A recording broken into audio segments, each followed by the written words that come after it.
Nahuli ako ng police first time.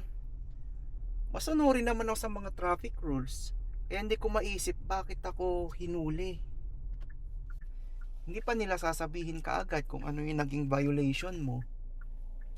Hingin muna yung lisensya, proof of insurance.